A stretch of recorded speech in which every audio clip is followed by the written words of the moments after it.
Oceanographer Russ. How are you today? Good, Steve. Pleasure to be here. Good, man. good. Thank you. Well, I like to talk to my clients. You know, I run into so many interesting people, you know, from every walk of life. And man, I'm telling you, I started talking to you and we were instant friends because I just grew up thinking about diving, you know, but, you know, as a dream as a child, you know, it's like it's not really feasible as you know, but you're out there actually photographing World War II ships. Tell me what that was all about. Yeah, well, and we're probably like similar age. I like grew up. The Jacques Cousteau thing was like watching, like being in a different planet, right? And just like that was a dream. Like kid growing up, like all I wanted to do was like I already knew like I'm going to be an oceanographer. And, you know, and then as I got older and I just ended up going a different path and then somehow later in life fell back into diving and it became a career. But yeah, I definitely have always been a history buff and especially World War II. Oh, okay. Because my grandfather served in the Pacific and from 41 to 45. And so that made me want to learn even more about all that area and those islands and everything that went with it. Right. And so, yeah, but, we lead trips all over the world, but the trips I look forward to are like Truk Lagoon. Where's Truk Lagoon? Truk is Micronesia. It's in the middle of almost nowhere. If you look at it on the globe, there's literally like no land anywhere around it. So you fly to Guam, and then from Guam, it's I think it's about 3-hour flight to Truk. But it is out in the middle of nowhere. But it was of great importance to the Japanese because it's a lagoon. It's very well protected. It's a huge lagoon, and it's fairly shallow. But they took it over, and it basically made it like it was their Pearl Harbor. I mean, they had tons and tons of ships there. Even like the Yamato, which was is still to this day had the biggest guns of any battleship ever on the planet. That was Japanese? Massive ship, yeah. A massive Japanese battleship. Wow. Just, was thought to be unsinkable at the time. That was there for a while. But that was kind of a staging area for them, and it was far enough away from anything that we had to really hit it. So they had these huge seaplanes that they'd use to scout. They had a huge base there full of those. They had one of 3 Japanese submarines that it was a class that was basically could launch planes from it.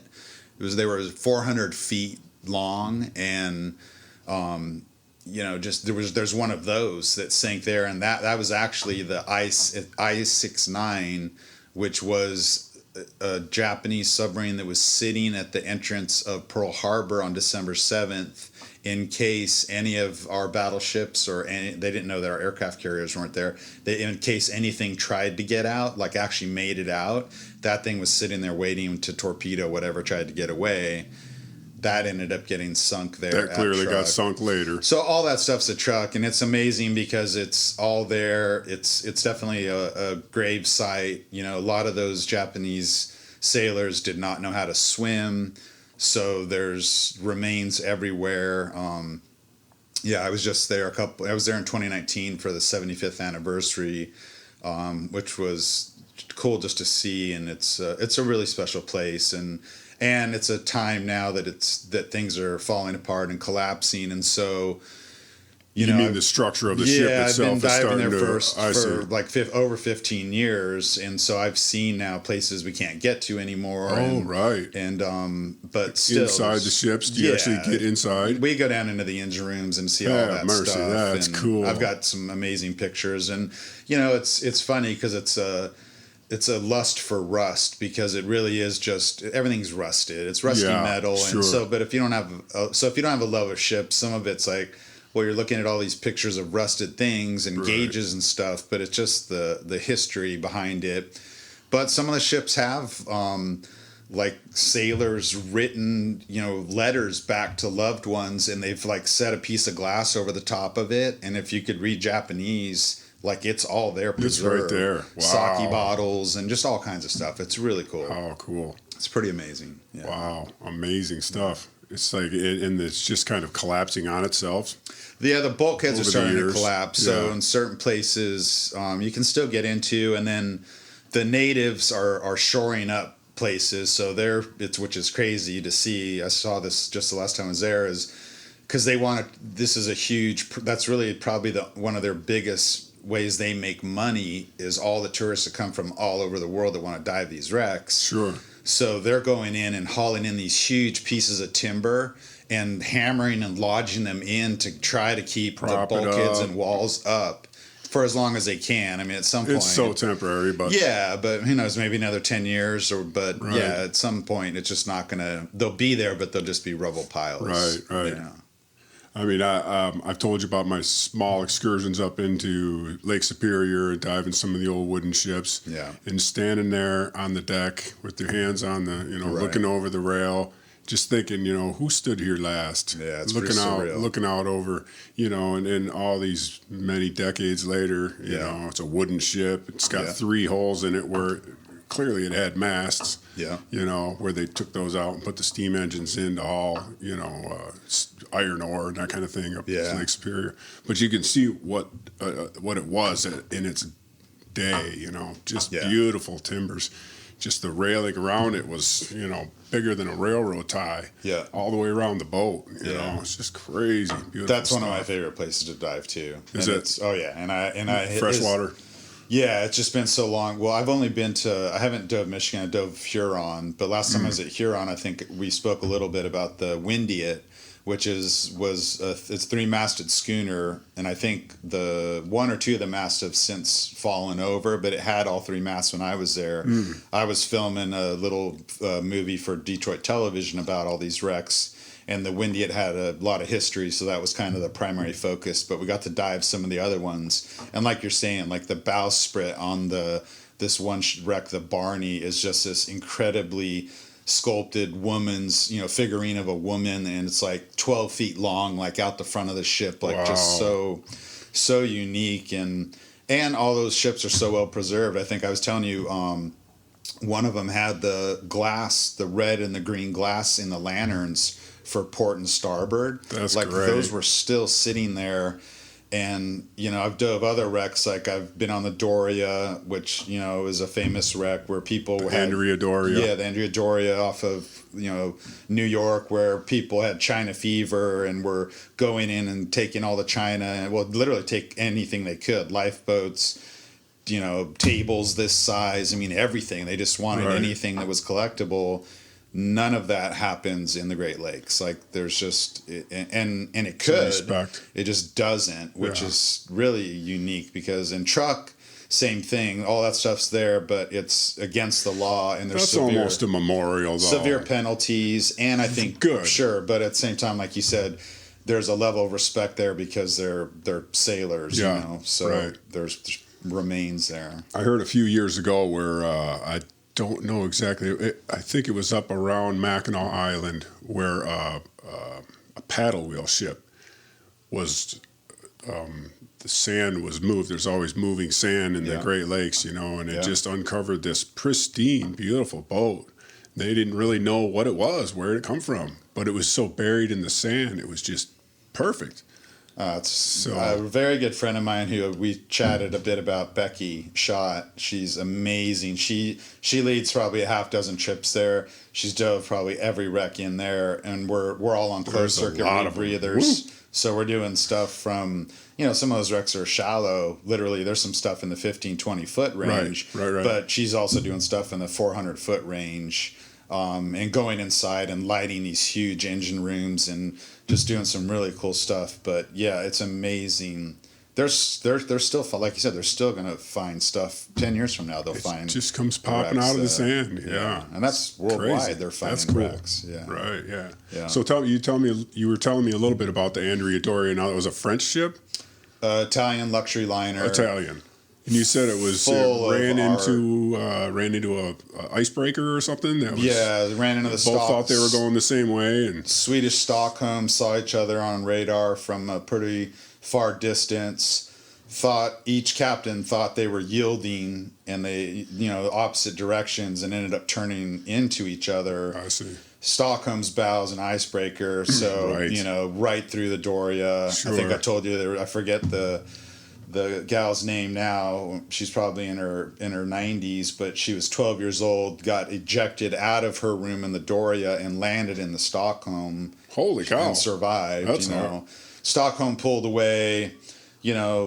Luckily nothing like Titanic, like plenty of time to get everyone off. There was a few people that died, but for the majority of the people were removed, and then news was flying around during the day while it listed and actually filmed it all sinking, and ended up sinking and landing on its starboard side, and then became, I think, Peter Gimbel. I don't know if you've ever heard that name. Sounds familiar, but he was in the 50s, just a millionaire that started some series of chain of big stores like JCPenney or something. But he funded the first trip there, and they went down and cut a hole in the side of it and started going inside. And then the whole China fever thing took over. And over the next 20 years, I think I told you there was like two boats that were rival boats, and they were almost like, I got pictures of these guys. They look like bikers. They look like hardcore,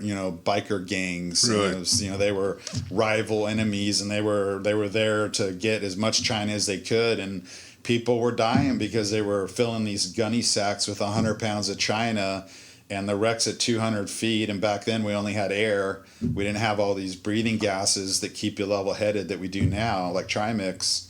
And so people get down there, and basically at 200 feet, it's equivalent to having like 7 martinis. So then think of going inside of a ship that's pitch dark. You got a little flashlight, everything's sideways, so the roof's over here and looks like a wall, and it's so easy to get turned around.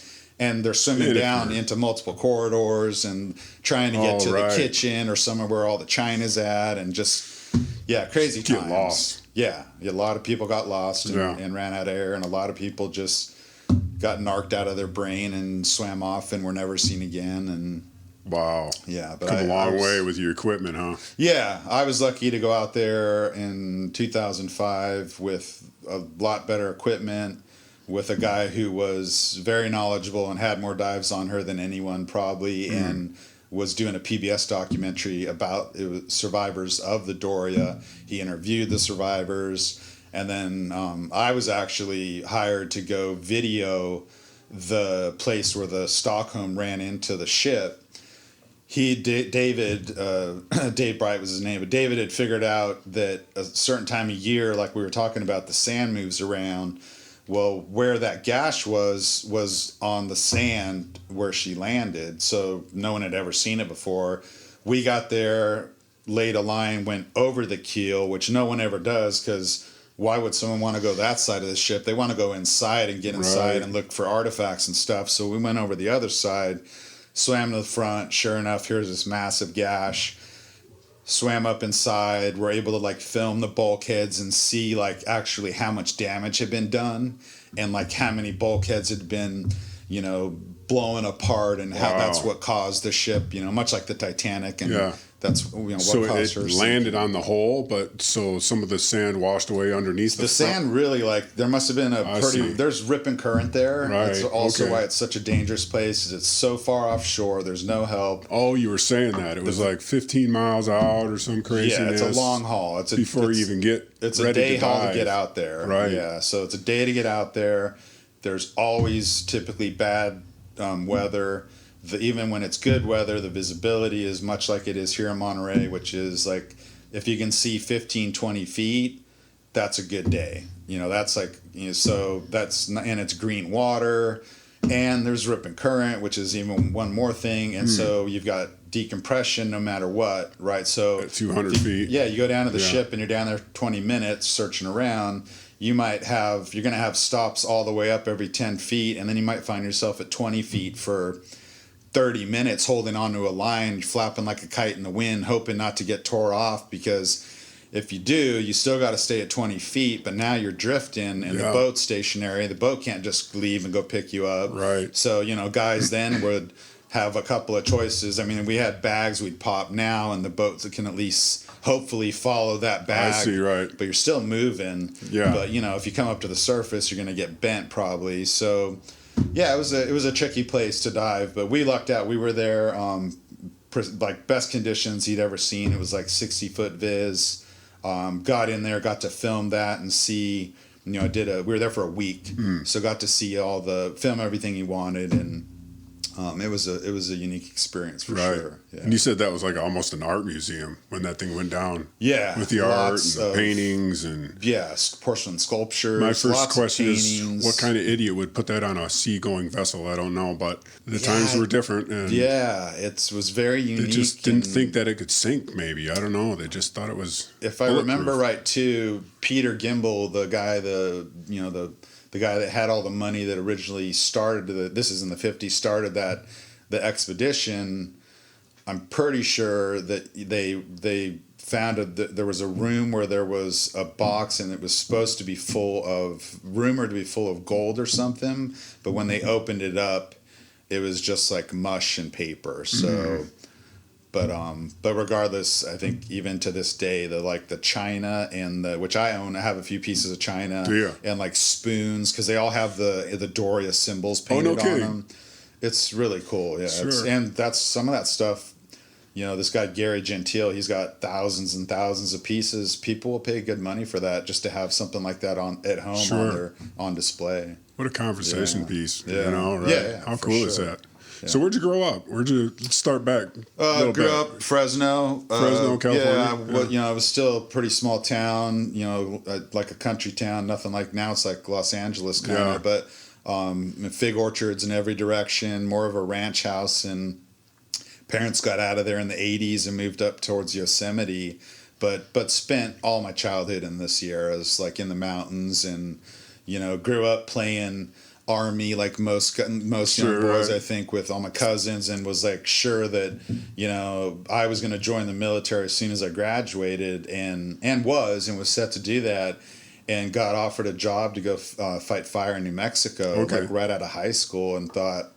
And one of my grandparents was born. She was an Apache and was born in New Mexico, and so I was like, hey, this is a cool place to go check out, and that was with the Forest Service, and ended up going to college and getting a degree in forestry, and got really heavily into that, and fought fire for quite a while, and then got into like backcountry wilderness ranger and driving Jeeps on these Jeep trails that we have up in the Sierras. I mean, they're all over the U.S., but we have some really cool ones here. As a guide or? Law enforcement. Law enforcement and maintenance. So I had a team of 21 guys, and we'd sometimes there's a trail up there it's the only trail in the world, Jeep trail, that goes through the wilderness, because in the wilderness you can't have a chainsaw or anything motorized, and this is an actual corridor, 300-foot wide corridor that you can drive this isn't your typical Jeep. These are lifted and specialty, because it's rock crawling is what it's called. So it's real. Swamps and you're going rocks. a mile an hour. You could, not so much wet stuff as big giant granite boulders. Okay, really. And if one guy started on foot and I started in my Jeep, and we're hiking to the lake, and there's a whole series of lakes, and that's where everyone's going to the lakes to fish and stay the night at these lakes along the way. Right. The guy on foot's probably going to get there hours and hours before I will, because we're going like 1 to 5 miles an hour. You're just creepy crawling. It's it's the challenge of the rig and build, and so try not to break anything. You're not trying not to break anything, and you're just trying to go. And technology's changed so much now; these things go so slow, and you're not damaging anything, But so we'd stay out there for 6 or 8 weeks at a time. So I'd take a Jeep. Out in the wilderness. Yeah, with an old military trailer full of ice chests and food. And these guys would hike in behind me, and we'd just work on the trail, like wet areas. They don't want you driving through these sensitive areas where there's like a certain species of frog or something. So we'd build these bridges using natural materials like wood, basically fallen trees, right, and then making like a sidewalk of trees basically for the Jeeps to stay up out of the wet stuff. And, okay, cool. Super fun. I mean, that job was a dream come true, and like I never in a million years I didn't even know that job existed, and but like anything, it's like it's take something that you love so much and you're doing it every day. I was literally I could drive any trail I wanted to. I had about 13 trails that I managed, and I know every inch of those trails now. They're like memorized, and now I'm going there again, but I basically kind of got a little burnt out and was here, and I used to race mountain bikes all over the US, and I was here in Monterey for our first race of the year as a Laguna Seca. It's called the Sea Otter. You probably heard of the Sea Otter. Big event. Mm-hmm. Really cool.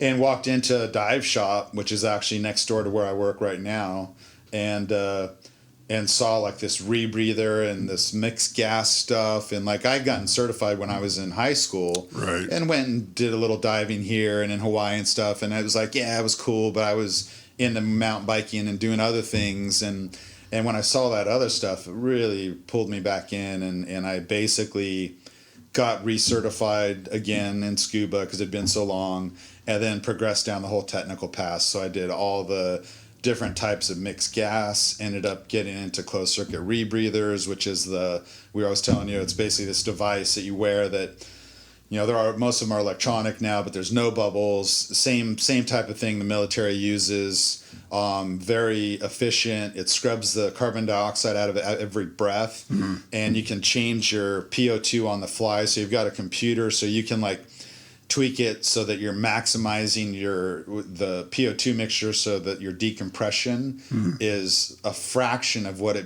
would be if you had like normal tanks on. I see. Right. Yeah. So very technical though, and very dangerous, and lots of people die on them every year because it's like breathing on a paper bag, and if you don't pay attention and something goes wrong, you can only breathe CO2 for so long, as you know, and then you pass out. And so when you pass out underwater, usually not good. Bad things happen. So I got sucked into that and got so into it that I was commuting from my job 6 hours in the mountains to come here on my days off, dive for 2 days on both my days off, and then go right back up there. And I did that for I think a year and a half or 2 years.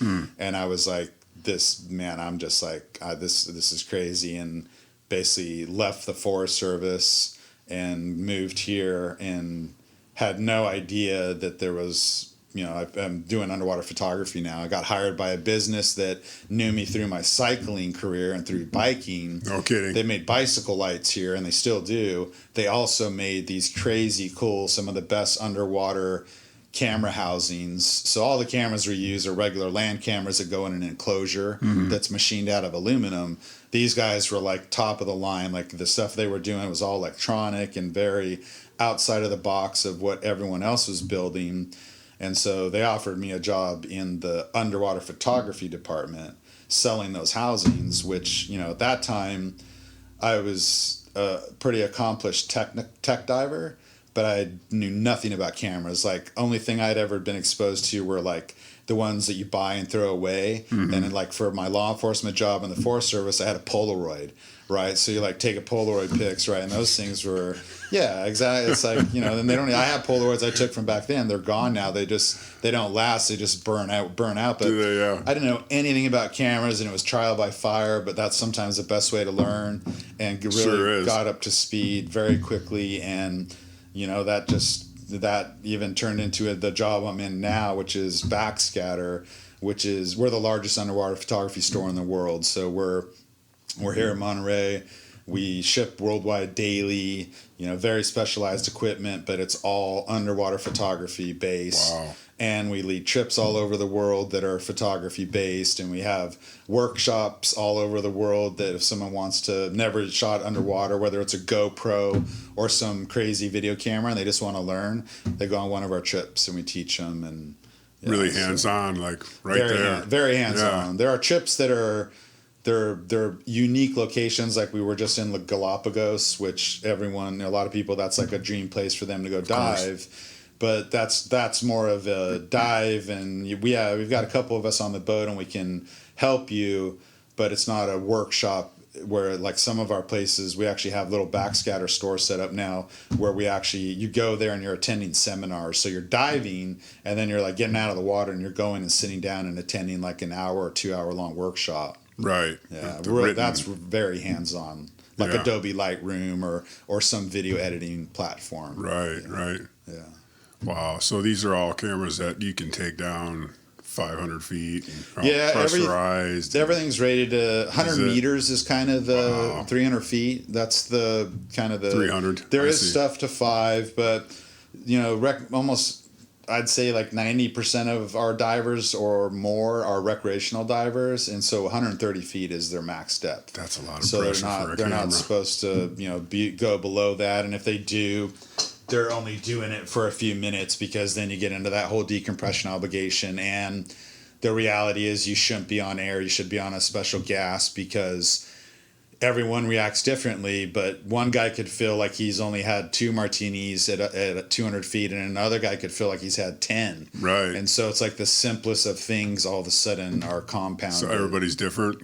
Yeah. Gets affected differently. Yeah. Yeah. Yeah. Oh, cool. Yeah. So tell me, what ships have you been on? Have you got the Andrea Doria? Have you?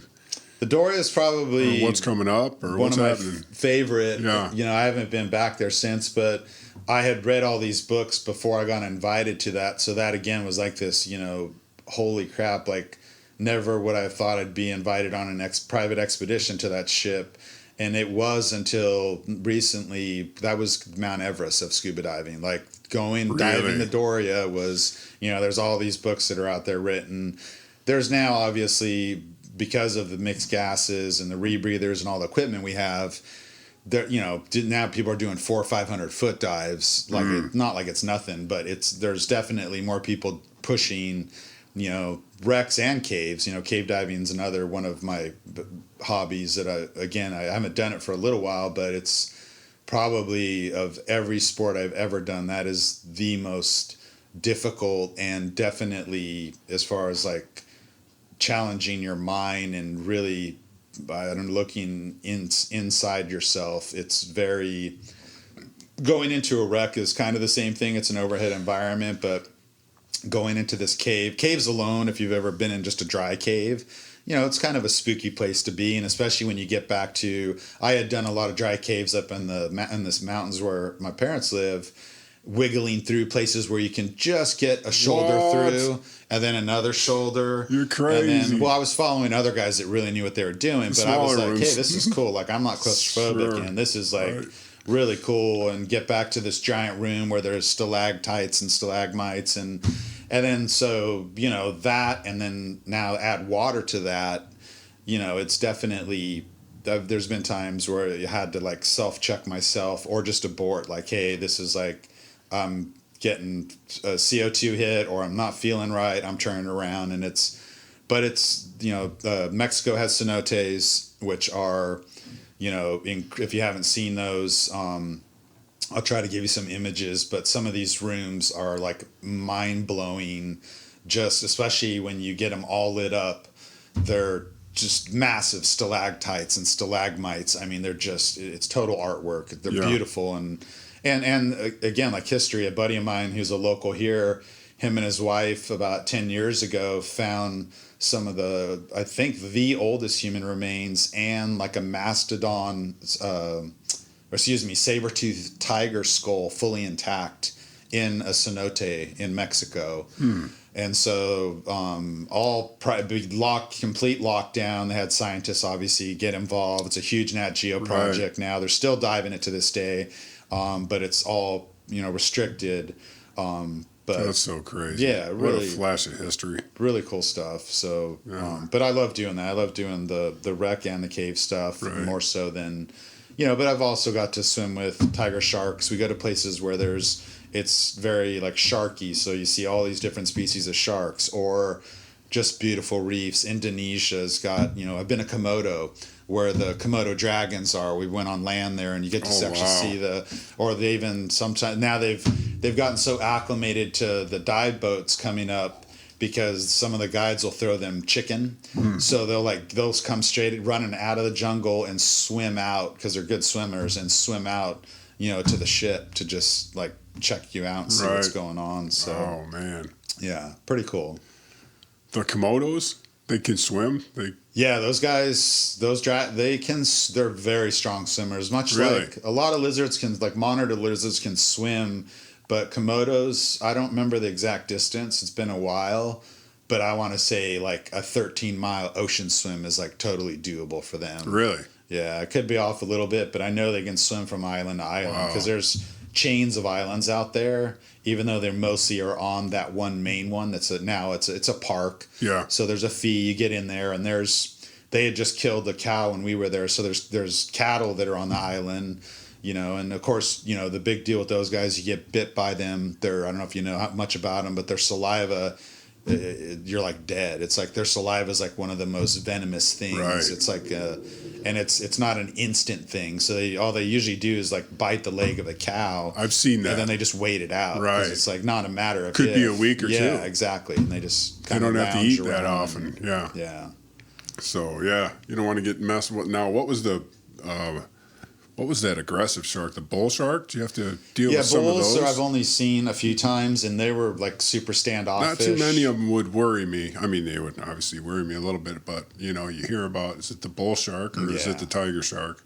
Well, I think they all have, they're all, I mean, I've had a thing I told you last time, like 12, 15-foot tigers swim right up to me on the breather. Just like I had to push them away with my camera. So they're not like coming in to do anything. They're just like, hey, what's this? And you can just kind of do that and push them away.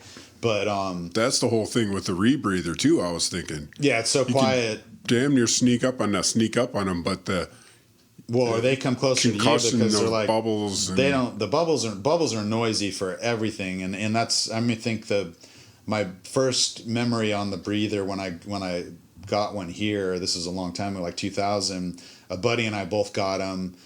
And didn't even take a class, self-taught, read all the books we could. But back then, they actually shipped it to your doorstep, to the dive shop doorstep.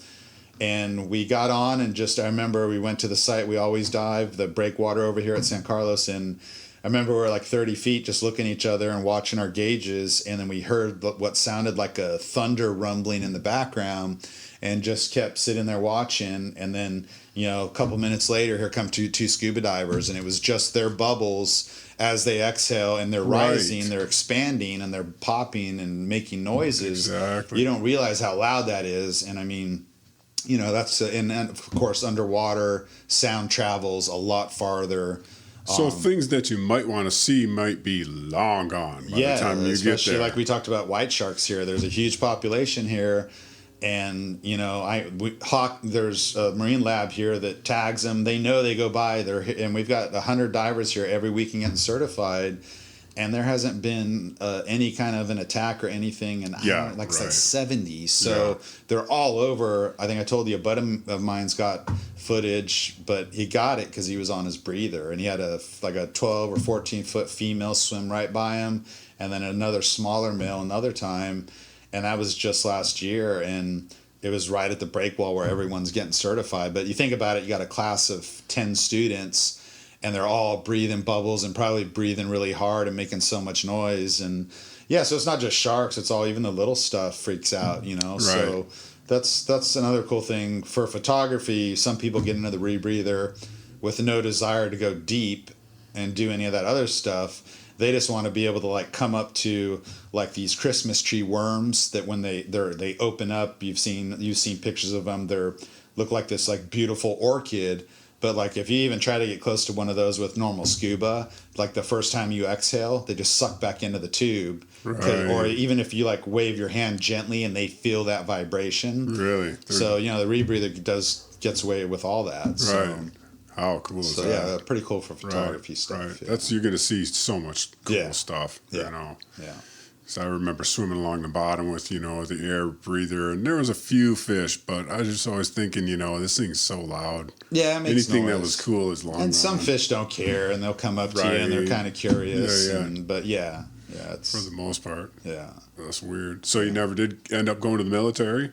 No, never did. No? A lot of friends still in. When one of my best friends, I don't even know, 40 plus years, just got out last year at Fort Bragg, but is still there and was actually hired back on as a curator of their museum, and still have family that are active. I've had family that they were grandfather World War II, uncles in Vietnam. I've got nieces right now that are everything: Air Force, Marines, Army. Right. So, We always talk about this show is kind of around what's next.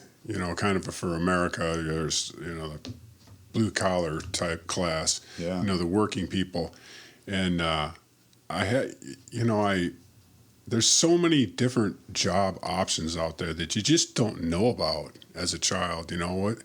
That's an amazing story where you went off into the forest industry and then you came back into photography and had that tie in with. I mean, you would never think that you would get a job like you have. Yeah. Yeah. It's I wish there was a more of a broad explanation for what is available out there to people. It seems like such a weird time right now. For sure. If you could tell a kid, man, you may be able to have a job.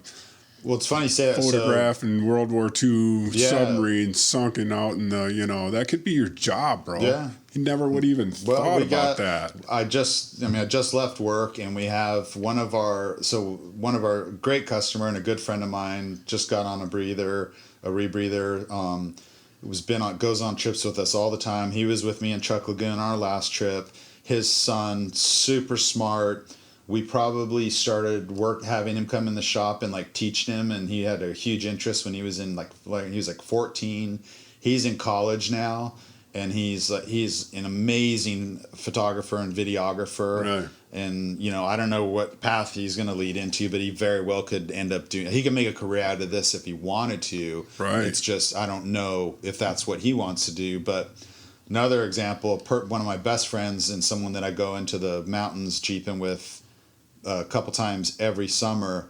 His son, same thing, top of his class, wasn't sure what he wanted to do, and the three of us were on a phone call a couple years ago, and he just wanted to hear more about my firefighting stuff.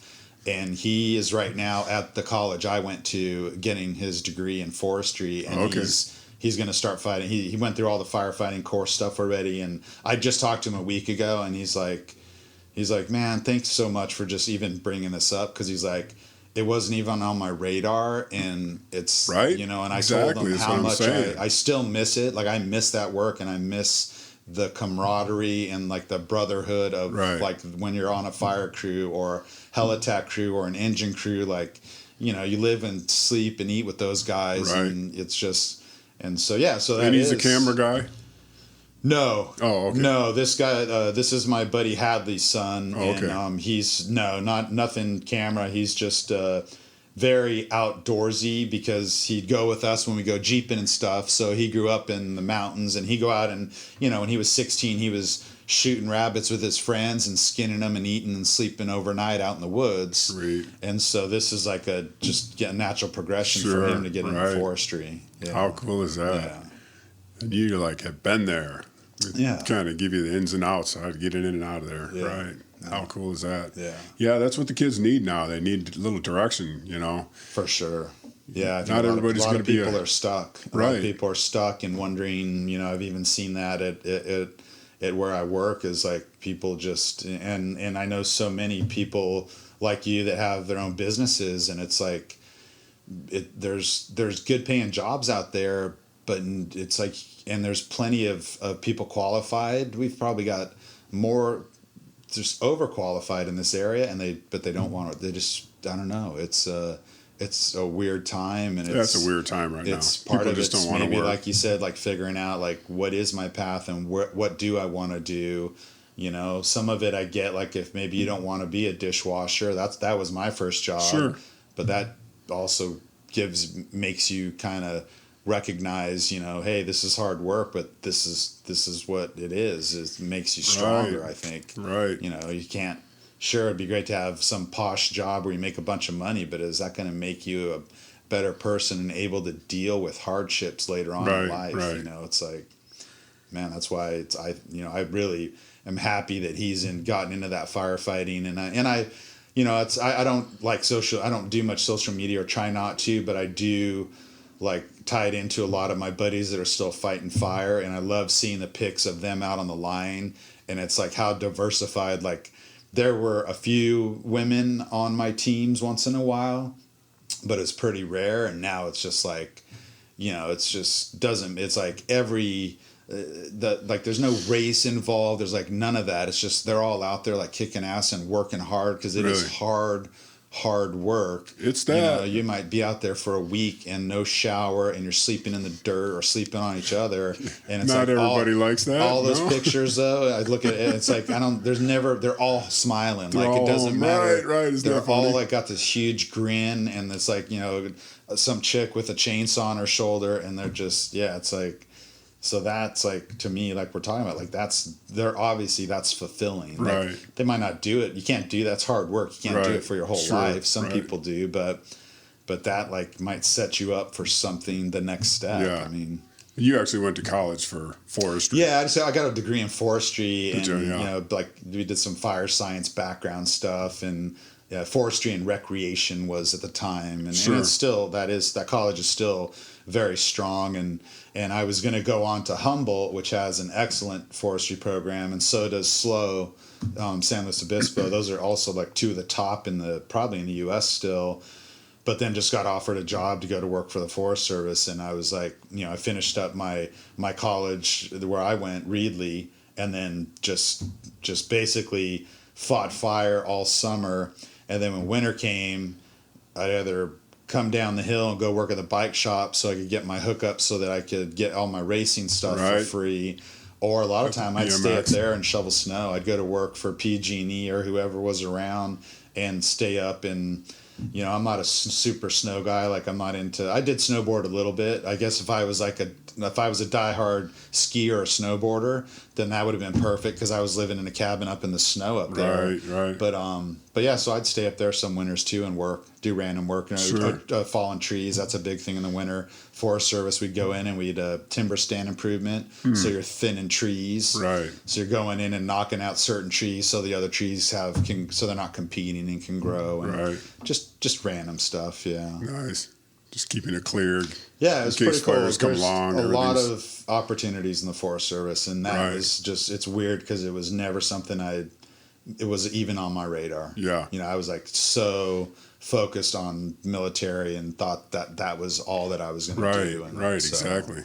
Yeah. Which I still, I wouldn't say I regret. There were times where I think when I moved here, I was actually checked into trying to apply for SEALs program to get into Special Forces, but it was like, I think the cutoff was 31 years old, and I was like a year older, so I was like, just wasn't a deal. But I don't, it's just missed it. Yeah, and that probably wasn't, I have friends that have done, there are Special Forces, or they were, or some still are, and it's, you can't look back and regret like doing. I feel fortunate to do what I do. Right. But I have great respect for military, and that's another thing I think that a lot of the current generations are just taking for granted. Like, they don't realize there's people out there right now that are sacrificing for. I mean, that's why we get to do what we do back here. For sure.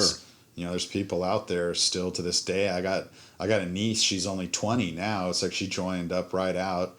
When she was super, super intelligent and probably could have went to any number of colleges and chose to do that. And I have a nephew that did the same thing. And it's like, that seems very uncommon too. Like they had a path that could have been a lot easier. They could have went to some college and done something else, but they made that decision, and that's right. I think that's it's super cool. That's uncommon because it's in society. If you didn't go off to the big college, then you're a loser. Right. Yeah. And that's so not true. There's so many walks of life that you would never even know about. Yeah.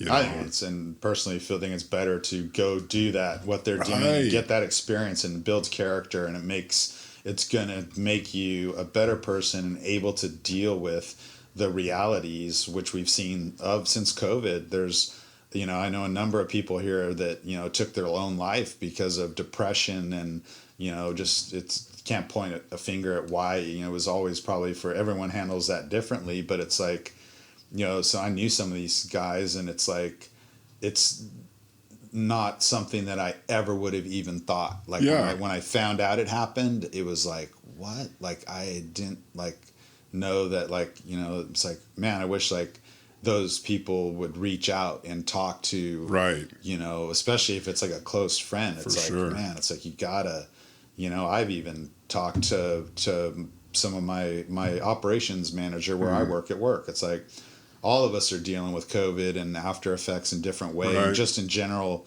just where the U.S. is right now with everything, like worldwide and politics and all of that stuff.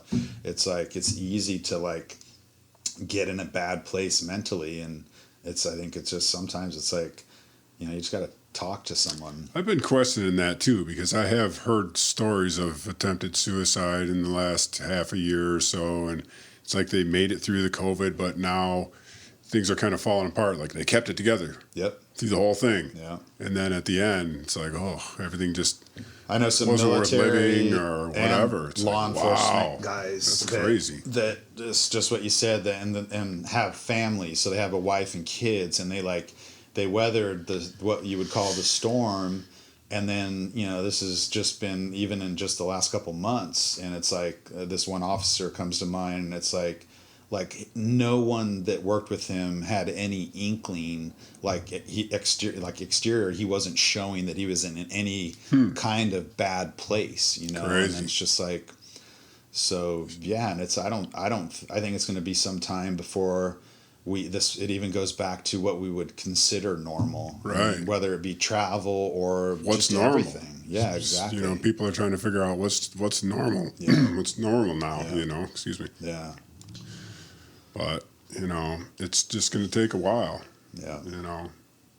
But I hope maybe we'll come out the other end stronger. That's we all always I do. can hope. Yeah. Right. Yeah, it's just. I thought it would bring more of a community together. So did I. Which it didn't as much as I thought. Of course, in aspects it has. Of course, we have to take care of each other. Yeah. But. Yeah, communication, is everything, and that's so important. I think that's one thing that's just like right now, man. The country's so divided in so many aspects, and it's like we got to figure that out. It's. Well, that was the kind of the idea of the podcast. It's like, what's going on with Middle America since we have no manufacturing and that kind of thing. There's a huge population in America that doesn't have anything to do. Yeah. Yeah. They're inventing stuff to do on YouTube, and and that's all good and fine, and but it's just the ingenuity, I guess, is slipping in America, or just it's letting everybody else do everything for us, and it's just gonna run us into the ground. Yeah, it's in my humble opinion. There's I was just watching a show the other day. I follow on YouTube, and they were talking about the whole container ship issue and just supply chain issue in general. And this one gentleman had a lot of knowledge. He was an engineer, but he was very involved in tech industry and had some good insight into what's actually happening right now. And it's like, he's talking about like forecasting out the next couple of years, and like how like Ford and GM and like some of the major automotive makers use a certain chip, and those chips, just even though they're only made, I think those were made in 2 factories in Taiwan, and it could be years before those going to ever come out.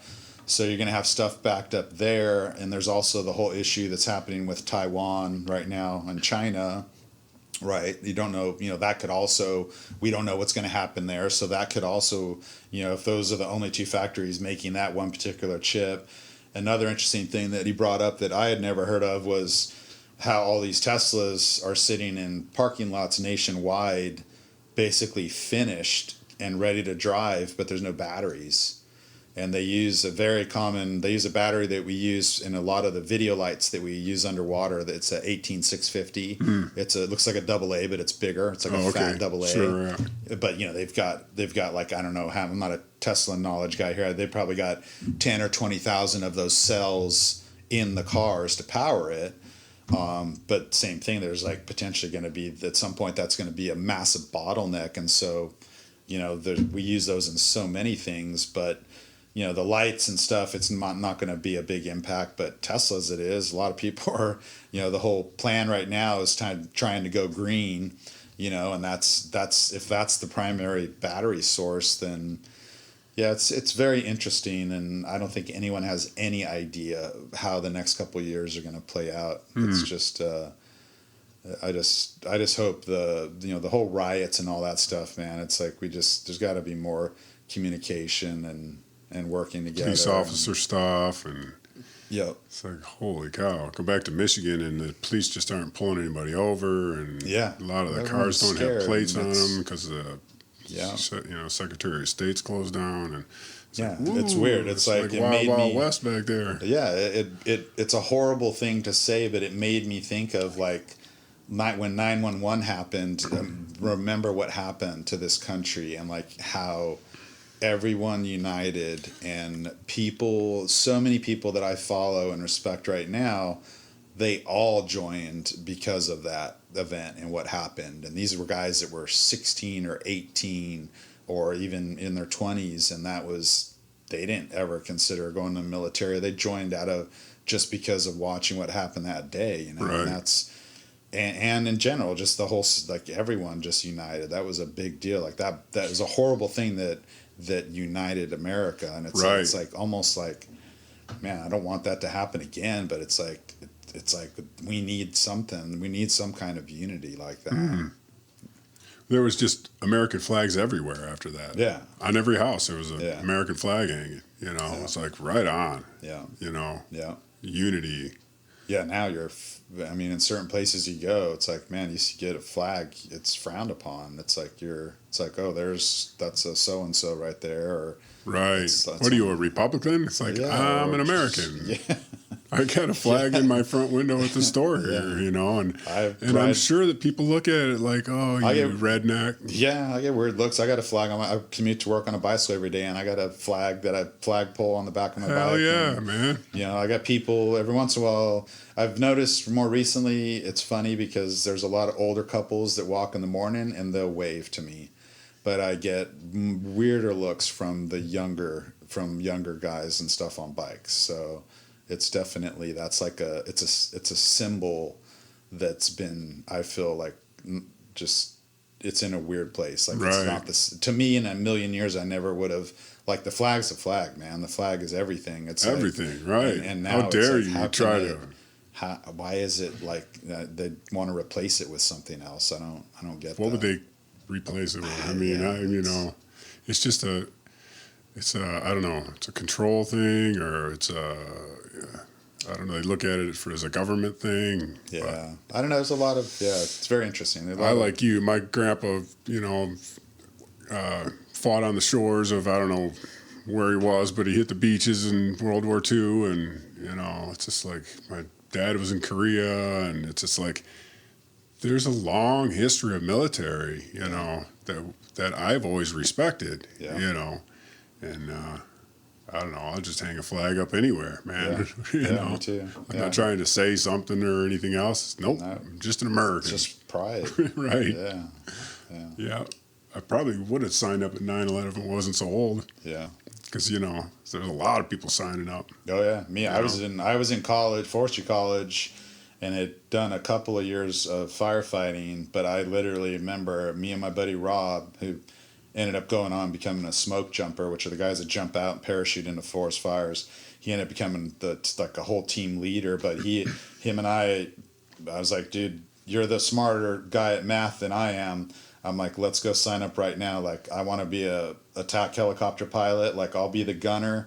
You're the pilot. And I'd like, let's go to a recruiting station and sign up. And we were like, we seriously sat down and talked about it, sure. For a bit. And it was just, I don't remember. It's been so long why we didn't, but I was that fired up. Right. Right. Should have happened. Well. Went a different route, maybe a better route. Yeah, probably in the long run. There was some bad stuff that went down right there. For sure. And then who'd be around to take pictures of sunken ships? Right. So what else is happening?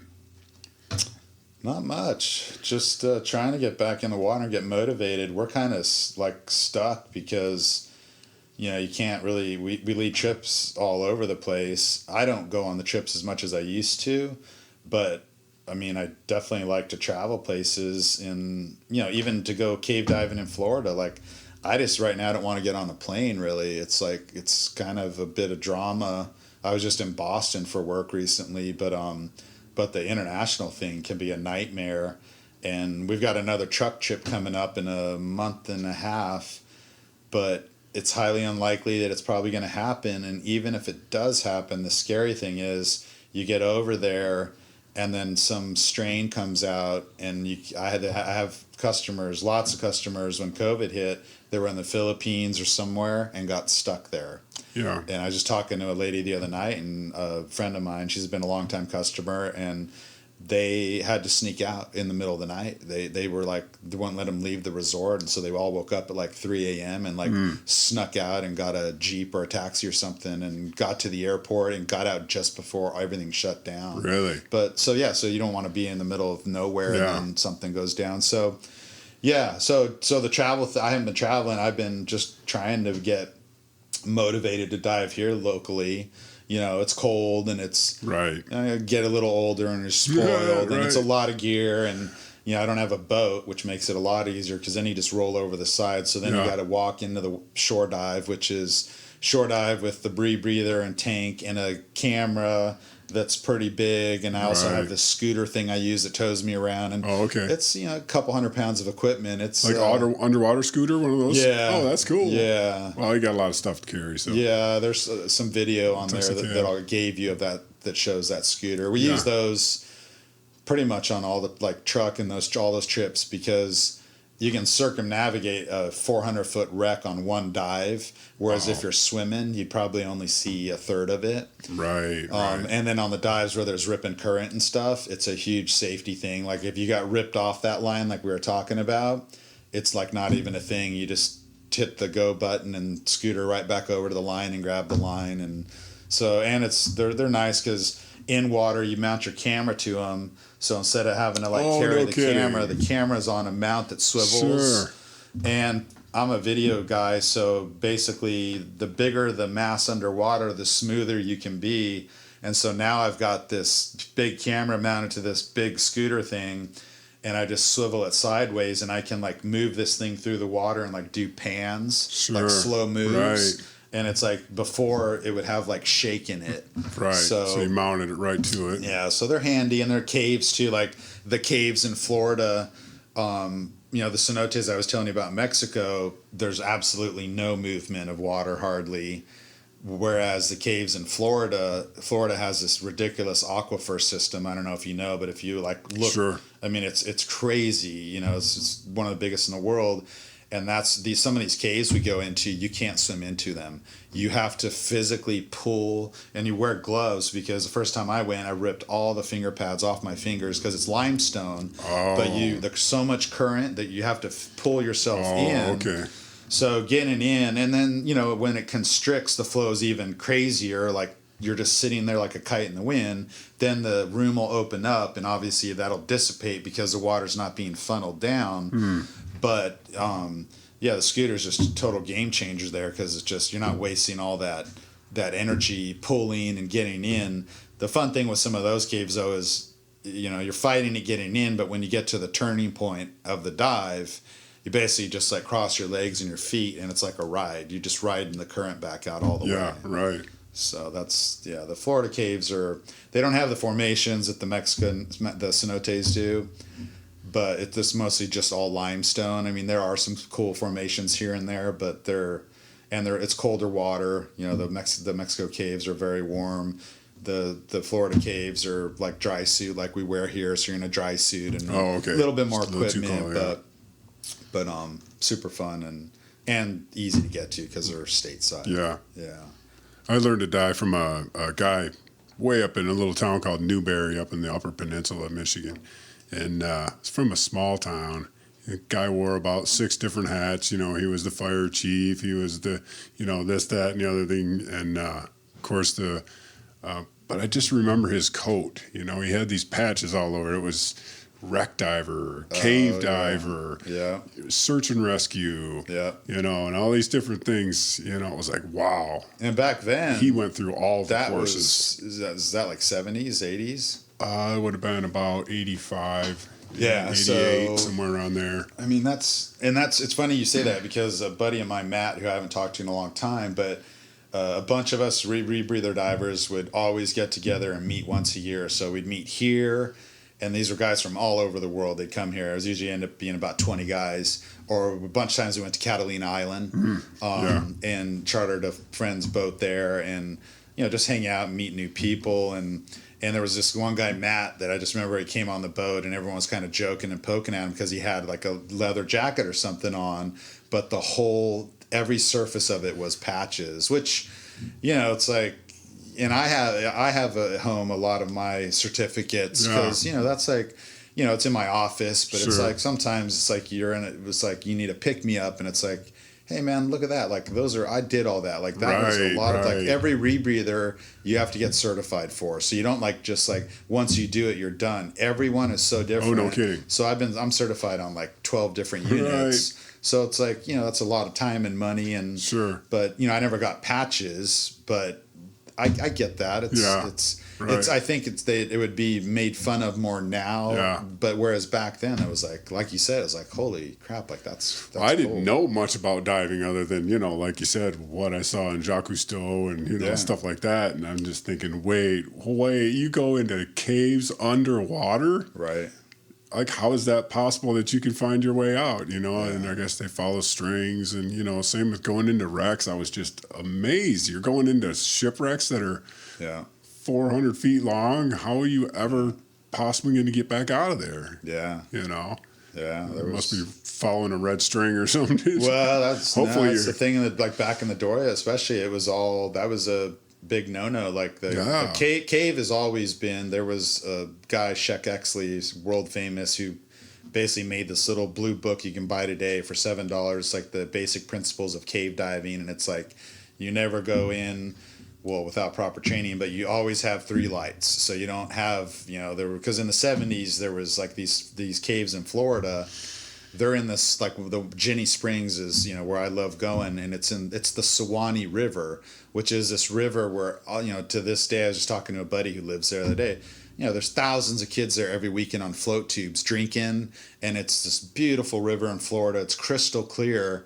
Well, in that park, you park and there's like steps that go down, and you're swimming down one part of the river, and there's a hole in the ground, and that's the entrance to Jenny Springs, and it's this massive cave system. And I mean, you could swim into that hole on a breath hold, but you're only going to get down to where the cavern starts. Because the water, that's the cave I was telling you, there's so much flow coming out of there that you can't even go. Oh, it's coming up? But, like on a breath hold, there's no way you're going to. Yeah, there's no way, right. But get so tired. But regular scuba divers back then in the 70s, some guy who had the money, him and his son, they go in there and they go buy some water skiing rope that floats, and they don't know what they're doing, and people were dying left and right. And so this guy wrote a book and made a guideline, because they'd go in there and they'd take like a flashlight and a regular land flashlight and duct tape it, and then they'd get in there so far and it'd die, and then you're blind. It's pitch black. Or the line floats. They bought that line for water skiing or whatever, and it floats, and they can't find it because they thought it was here, and now it's up on the ceiling. And so it's just a whole thing. So there's permanent line in all those caves. There's a gold line, which is always like the main line. Okay. And then there's always going to be like, these systems are all mapped out, and we're still, a lot of guys, some of my friends, these guys they're pushing them in where they said 10 years ago, that's the end of it. And I got a buddy, Ed, in Florida, who's like world famous, who's pushed like 10,000 feet farther. I mean, just crazy, going into these places where there's some video on there I gave you. You can check it out, but you're basically like, if this is the floor of the cave, this is like the top of it. So you're like wiggling in there and just barely, and doing that for these, just for who knows how long until it opens up again. Right. But you don't have big, massive tanks on your back with the rebreather? You can't. That's called side mount. I was going to say. Yeah. So that's, when I did that training with him, side mount scuba is like regular scuba tanks, but they're right on your side, so nothing's on your back. So now you got a way lower profile. Okay, cool. And then recent thing in the last few years has been side mount rebreathers. Right. So instead of having the big thing on your back, they figured out how to disperse it and have it on your side. Right. So, because that's a big hassle. It's like all the everything is up Yeah, right here, and you go swimming through a door, and you can bang it into something. Or or in a wreck too. Yeah, in a wreck, or get it tangled up and stuff. You know, all your handles. Yeah, that was a big thing back then, though. Was so the cave guys have always used a line. The wreck divers, like on the Doria, that was weird because you had cave guys that would go dive the Doria and they wanted a ley line, but then you had the hardcore guys that had been diving there, the East Coast wreck divers that were like all about memory. Like, no, you got to remember this, and which is crazy. Well, that's they did it, and it's. I'm sure, but like you said, you get narcosis and stuff. Because they're like, hey, what if I get to this point and the cave and the line breaks because you're tying it through jagged metal in places, and they're like, that's true. Now the lines broke. And I don't remember any of so it's there was some reasoning there, but I mean, when we go into these wrecks and truck and stuff, we're not running lines at all, but I'm only going to places that I've gone, and I will go so far, memorize that area, and then maybe the next dive I'll go a little bit farther and do it progressively. Right. And that's what a lot of those guys were doing back then on the Dory and stuff. But the big problem back then was it was just air, and you were getting narked out of your mind, and it was easy to get judgment clouded and just make mistakes. Right. It's just the atmospheres. It's been years since I've been to a diving class, but I remember, whatever, you've got an hour at the surface, you get down to about 5 minutes or something when you get down to like 150 feet.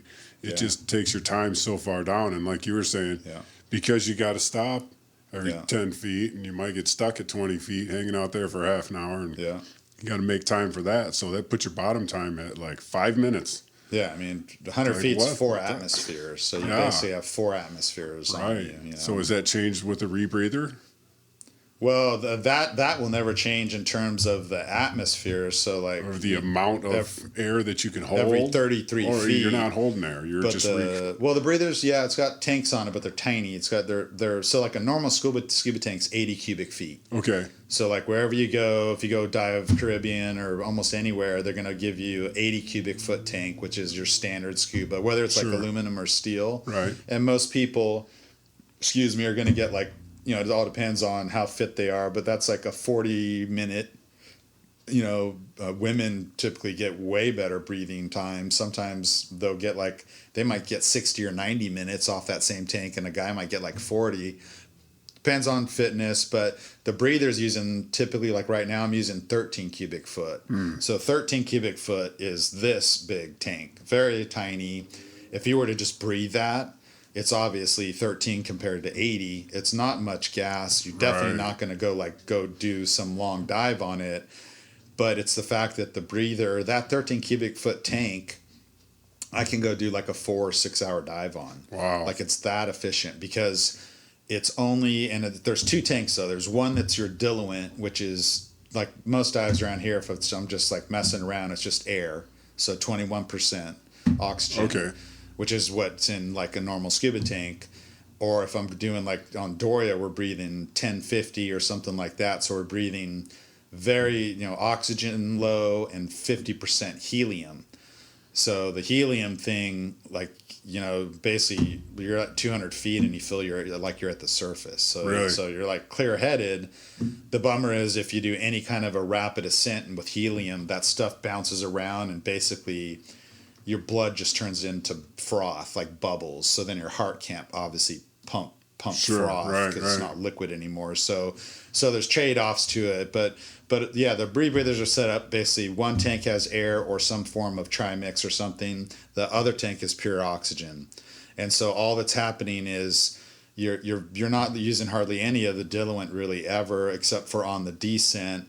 And then when you get down to whatever your depth is, you're setting your partial pressure of oxygen to the ideal set point for that depth so that your body's onloading the least amount of nitrogen. Because nitrogen's what we're off-gassing all the way back up. That's what all those deco stops are for, is to off-gas that nitrogen. So like even when you dived, like even if you just went down and dove some wreck in Lake Michigan to 130 feet, you probably remember you always stopped at 20 feet and did the safety stop for like 3 or 5 minutes. And that's just to off-gas any possibility of having some nitrogen there. And then you go up to the surface.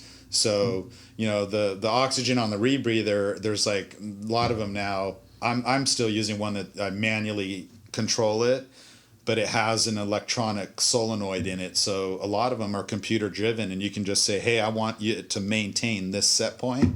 And it's got an electronic device that injects a precise amount of oxygen into the loop every 5 or 10 minutes, depending on how hard you're working. So it's super efficient. There's no bubbles. I mean, but you still have bubbles, like as you rise. Obviously, that's a closed system, and so gas expands. And so as it rises, you have to let bubbles either come out of the mask or slip outside of your lip mouthpiece or something, because that's a closed compartment of air, and it's got as you're coming up, you're slowly venting off. Right. But yeah. So is it taking what you've already breathed and running it through some kind of filtration system? Yeah, they're just filters. They're canisters, and it looks like kitty litter. Really? It's calcium lithium hydroxide, I believe, is the main component. But if you were to pour it out on the table, it looks like white. It looks like straight up it's white cat litter is what it looks like. Really? But it basically I used to buy stuff that turned purple, and that showed you that it had been absorbed CO2. I don't know if they even still have that around, but basically that this set amount, it's usually all the breathers are like using 5 or 6 pounds of that stuff. That's going to yield you 3 or 4 hours in this certain water temperature. And now it's crazy, like the unit I'm on, I almost brought it in just to show you, but it's got a heads up display. So I've got this heads up display in front of my mask, and it's circular. But it's like they figured out. It's got all the information I need to know: my depth, all my PO2. It shows me my oxygen sensors. Like in the glass. It's got a compass. Yeah, it's about the size of a quarter. What? But they cool. figured it out that at that distance in water, it's like looking at like a 60-inch TV screen. Right. So it's like just your left eye, and you would think it would be distractive where it's at, but you don't even know it's there. And so unless you need it. What I used to have was right here, and I still have a wrist-mounted computer as a backup that's tied into the breather. But my primary is that heads-up display, it's just so cool because now you got both hands for your videography stuff, or the scooter or whatever else you're doing. So the technology, and this one even has a temperature probe in that canister, and as that stuff is removing CO2, there's an exchange that happens, and it creates heat. And so these guys figured out how to put a probe in there. And it's not exact, but it basically tells you how much time you have left before that scrubber goes bad. Whereas before you were just kind of guessing. Because I've taken some CO2 hits, and a lot of the majority of rebreather deaths are CO2 hits. Right. And it's either because the guy's on the surface forgets to turn his O2 on, sitting there with the loop in his mouth, and he's like doing something, getting ready to drop, waiting for his buddies to get in. And I know I've had this happen to a couple of friends, and passes out because he forgot to turn his O2 on. Loop falls out of his mouth, whole unit fills with water. He's now just a brick, falls to the bottom, drowns. And sometimes they get found, and other times they don't. But it's just, that's happened to a number of people. Some that were highly, like, crazy experienced, and some that had bad instructors. It's a unit that's, the original unit I was trained on, right on the top of the lid, it said, this device is capable of killing you.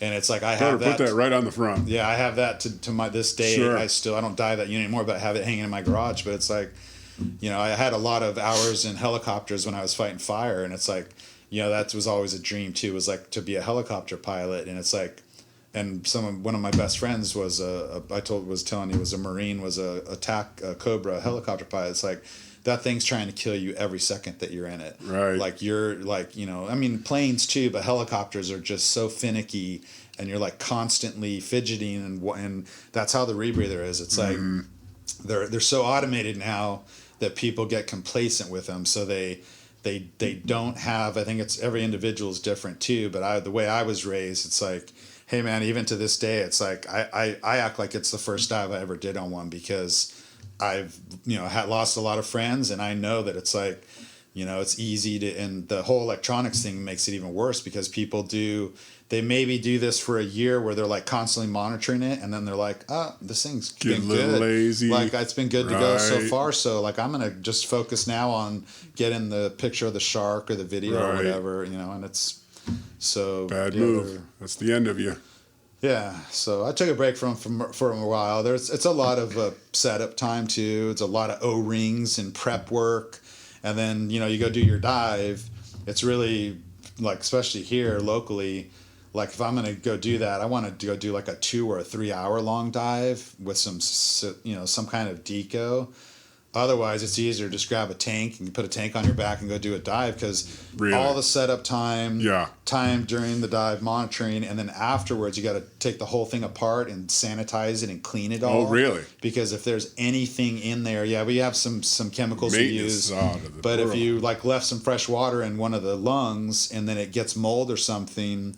There's people that have died that basically had the unit open on a boat, and the carbon monoxide coming off of the engine, like some of the particulate matter landed on the counter lung, and then we're talking like ppm, minuscule like amounts, but then you go down to 300 feet, and that is compounded. Now you're at 7, 8, 9, 10 atmospheres, and it's almost like you're sucking on a tailpipe. So Really?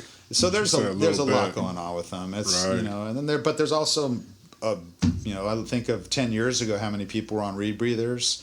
It's still a tiny community, but there are a lot more people on them now Sure. than there was, just Right. because of exposure, and they've Yeah. gotten more reliable and easier, I think. And Well, that's what I'm thinking, the safety measures. Yeah. Something should be going off. If that guy turned off his oxygen and he's not thinking about it, Yeah. something should be beeping, For sure. Something should be going off, because that's... yeah. But there's even people regular recreational divers, I think, that are, we lead trips all Just over. get I see comfortable. that maybe shouldn't even be in the water, or you give them a camera.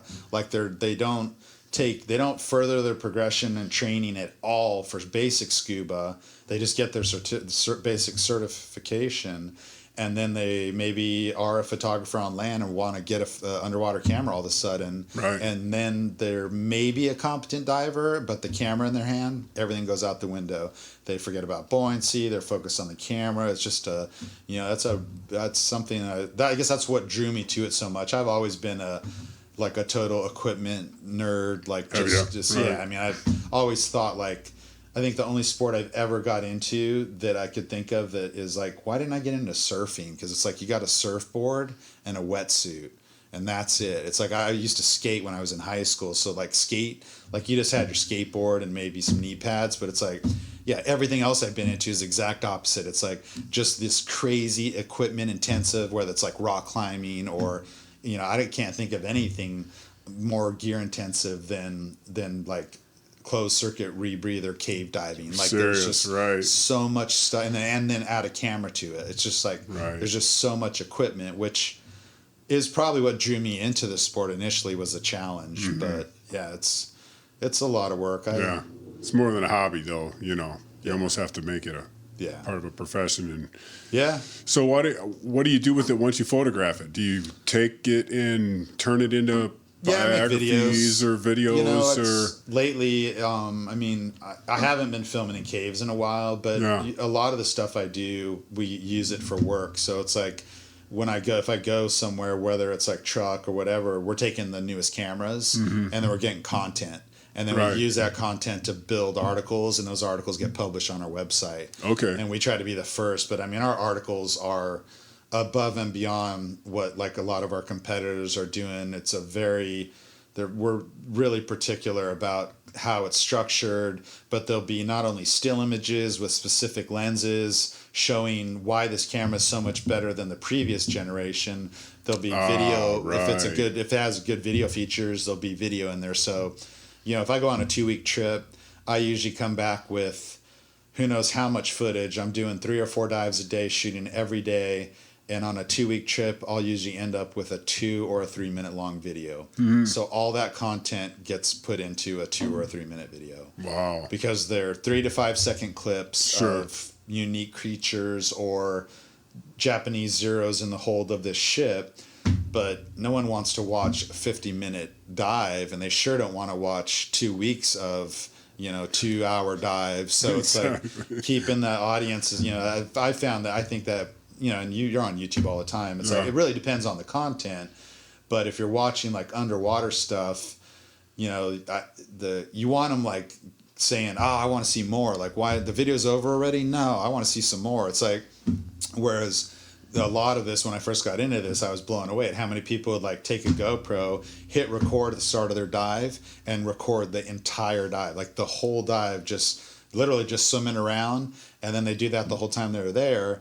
And then they'd come back, and sometimes they'd show friends, but just think if your significant other or kids, like, they're not going to want to watch probably an hour-long dive, let alone maybe 20-hour-long. Maybe your wife. But what really happened more, I found out over the years more than anything, is that footage never went anywhere. Nothing got done with it because you had 40 hours of video to scrub through to find the good stuff. Right. And who's going to do that? If they got kids or a busy life or whatever you're doing, you just don't want to. And I get that. As involved as I am in this sport or hobby or whatever you want to call it, it's like, so now I'm very, very conservative with when I hit record. Yeah. Like, and that's something I've learned. Like it sucks because sometimes you might stop recording and then something really cool happens, animal behavior. Always. But it's like I'd much rather have a few hours of content to scrub through than 40 hours. That's true. Yeah. Right. But that's all. Again, there's like YouTube shows or documentary. Like, if it's 2 hours of good content, I'm like glued to the screen. Man, I go into a camera store and I'm so freaking lost. So what's a good? I mean, if you were gonna go out and buy a camera today for underwater videos, like what would you go to? Yeah, I mean, you got to come. You haven't been into our shop, have you? I wouldn't do it professionally. I'm just looking. No, I know, but have you somewhere to? I haven't. Yeah, no. You should just come into the shop because there's. I've been into traveling. We go into all these our competitors' shops, and a lot of them are friends of ours. In fact, we even make a lot of our own product now that we sell to these shops all over the world. Right. Yeah, so I've been in these other shops, and there's just no other shop like ours in terms of like you walk in and there's these 6 foot, 8 foot prints from all over the world, and there's a 60-inch 4K TV playing video, but it's really every single and the majority of our business is not walk-ins by any means. It's on the phone and web orders. People go to the website and see stuff. So a lot of it's phone, most of it's phone. But nowadays. We had a lady walk in the day, and it's we go through the whole thing from GoPro to a Sony A1, which is probably the best camera you can take underwater right now. The camera alone is $6,000, just the camera. Then you got to buy a lens. The housing is another $6,000. Wow. Then you got to buy ports. That's a pretty common system we're selling right now. That's a $20,000 price tag. It's very sought after, and I that's what I've been shooting with lately. And that's a Sony what? Sony A1. A1. We're really surprised because it's in the DSLR mirrorless. It's a mirrorless camera, but it's in a category that's typically the cameras were like $2,500 to $3,500. That was kind of like if I had to pick like hobbyist professional line of cameras, those were the cameras people were buying. And when Sony said this, more of a doable number. Yeah, people when Sony said, "Oh, this camera's going to be $6,000," or $6,500. We're like, well, no, we're going to sell some, but it's going to be like the pro shooters only. But the amount of people that have shifted to the camera, and it's for legitimate reasons because it really is revolutionary. I mean, I've been shooting Canon for the last 15 plus years. I sold all my Canon glass and am switched over to Sony. No kidding. Just because of this camera and one other camera that is also very, very unique. And they both fit in the same housing, which almost never happens because every single housing, the buttons on every camera are different. And so every single housing is specific to every single camera. And so the fact that these two really cool cameras fit in the same housing is kind of like, okay, this is like... Housing is what you mean is you put it inside of, and that protects machined aluminum enclosure. Pressure, Yeah, so it comes apart, and there's trays, and that whole. I mean, we sell plastic ones too, which are much cheaper.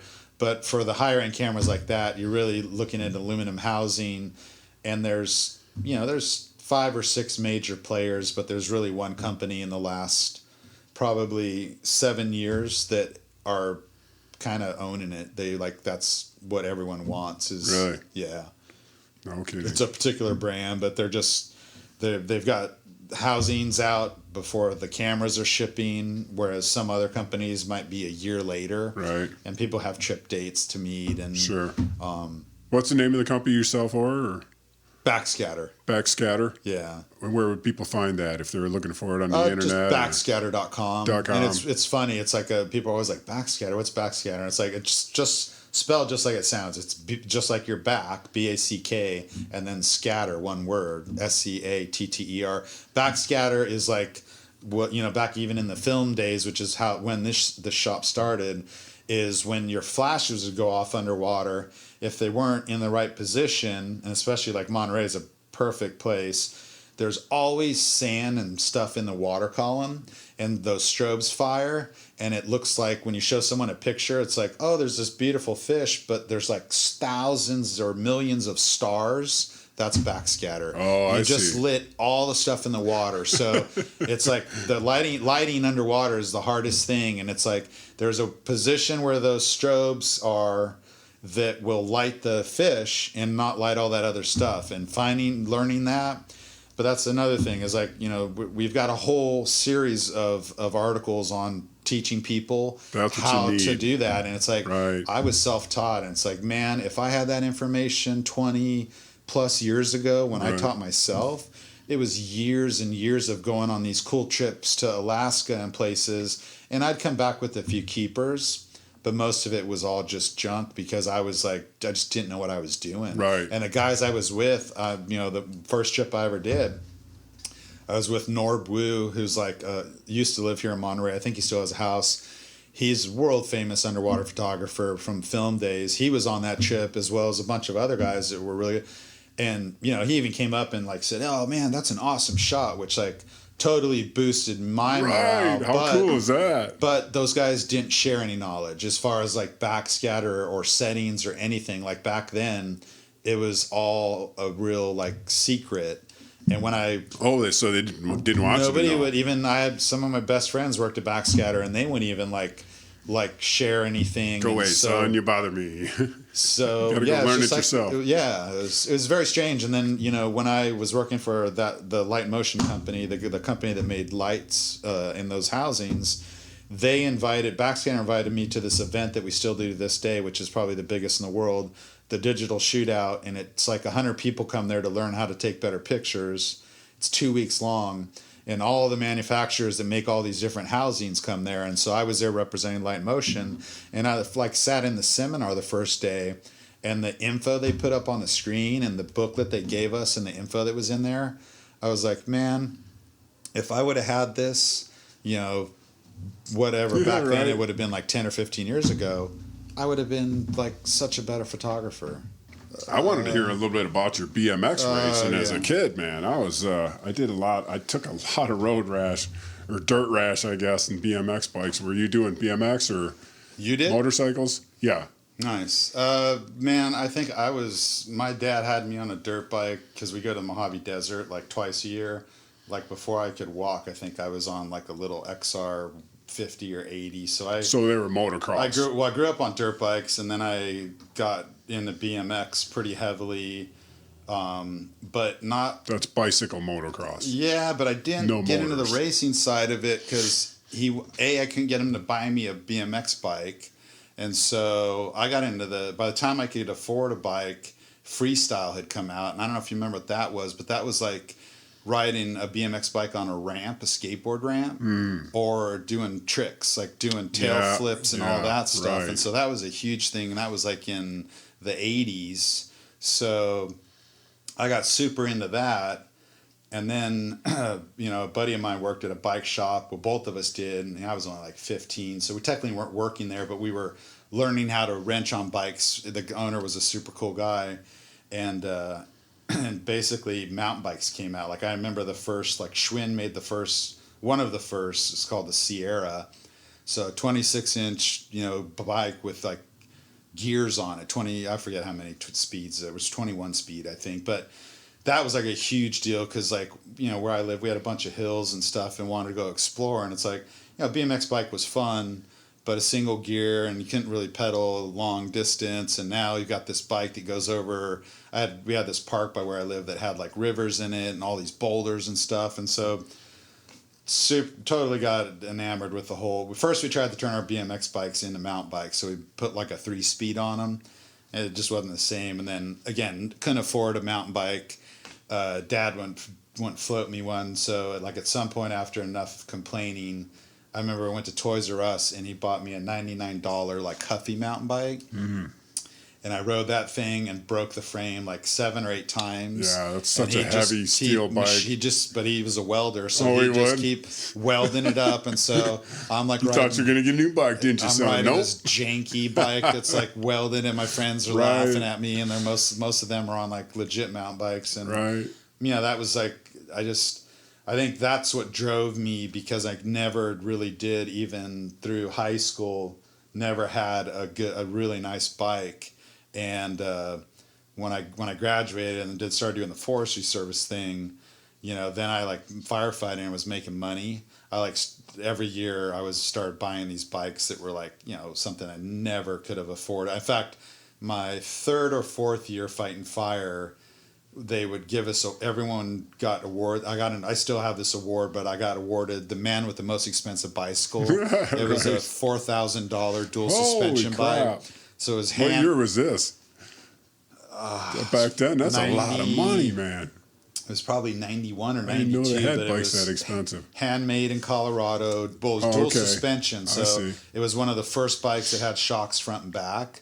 And it was all machined billet aluminum. I mean, it was, and I still have this hanging in the garage. Like, it's, even to this day, it's like a museum piece. Like, it's just so unique.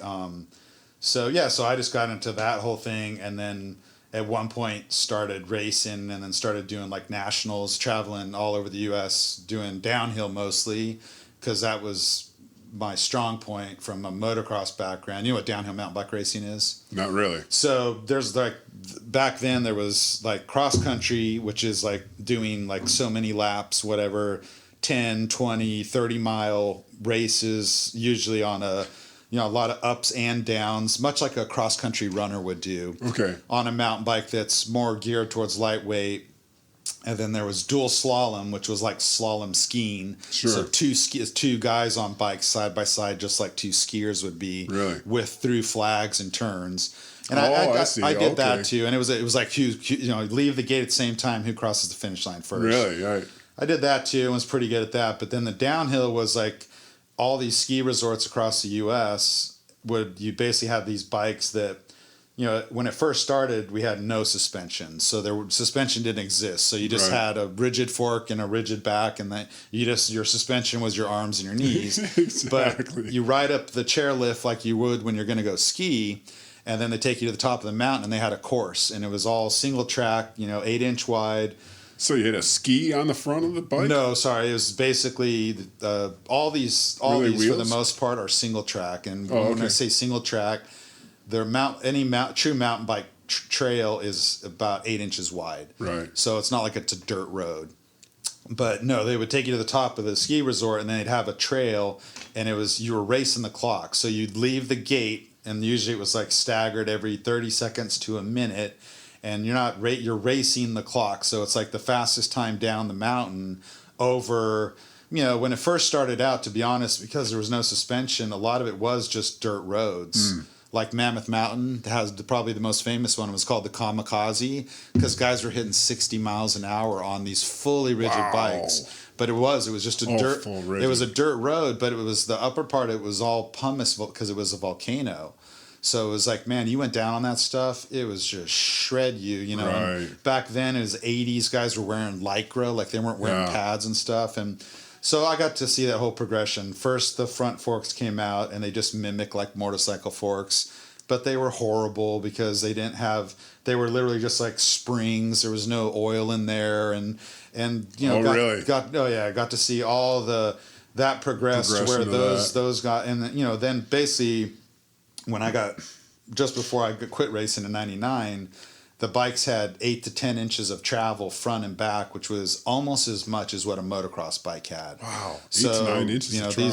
these are 40-pound bicycles, but 8 to 10 inches of, and they're like legit. By then, the suspension was as good as a motorcycle, so they were piston going through oil with coil springs, and they were super adjustable, and the courses then were crazy, like, you know, you're clearing 20, 30-foot doubles like a motocross bike was, and going over rocks and stuff that you just never would have imagined back in the 80s. And so I was really into that, and got pretty good. I like won some state champs and won a World Cup in '99 at a ski resort in Tahoe, which I'm totally spacing right now. Not North Star, but Squaw Valley. Squaw Valley had a World Cup there, and yeah, so that was life, man. That's how I ended up here. Like, it was funny enough, is, you know, I was here for a bike race and stumbled into the scuba thing, and at one point the scuba thing kind of surpassed the mountain biking thing,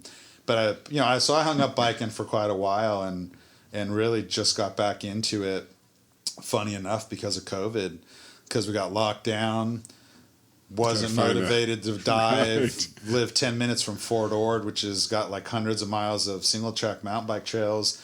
And I just put I got wrenching skills. I just bought bike parts here and there and because bikes are still to this day, and probably will be for the next couple of years, like most bike shops. I have friends that own shops all over the U.S. They're ordering bikes right now that might not be delivered for a year and a half.